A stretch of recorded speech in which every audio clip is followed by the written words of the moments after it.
L'achat d'une maison ou de toute autre propriété n'est pas un jeu d'enfant. Le plus souvent, un achat aussi important nécessite une planification minutieuse et une structure de paiement appropriée qui ne vous fera pas de trous dans vos poches, vous laissant à sec et sans argent. Il est en effet vital de s'assurer que vous payez votre maison de la meilleure façon possible, sans être à court de ressources à mi-chemin et sans perdre la propriété de vos rêves. Les gens tirent le meilleur parti des prêts immobiliers faciles disponibles pour acheter une propriété et payer leur maison en plusieurs versements, c'est-à-dire en versements mensuels égaux, EMI.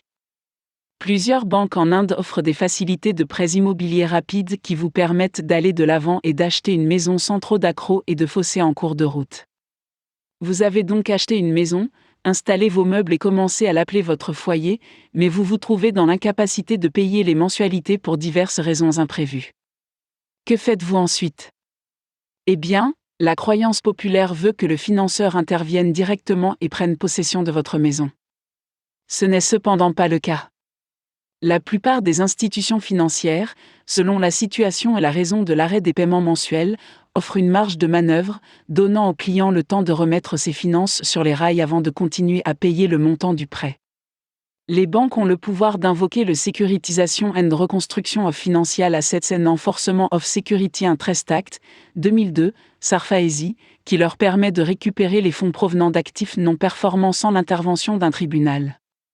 Cependant, la plupart des banques préfèrent éviter cette voie, sauf en cas de nécessité absolue, en donnant aux clients le temps de rembourser. Les banques laissent passer un défaut de paiement hypothécaire avant d'envoyer des courriers réguliers pour rappeler aux clients leur retard de paiement. Toutefois, si le client ne répond pas à ces courriers pendant une période de 6 mois, l'institution financière peut resserrer les cordons de la bourse et invoquer la loi SARFAESI. Si l'emprunteur ne répond pas à l'un de ces courriers, la banque envoie un avis juridique par l'intermédiaire de son service juridique.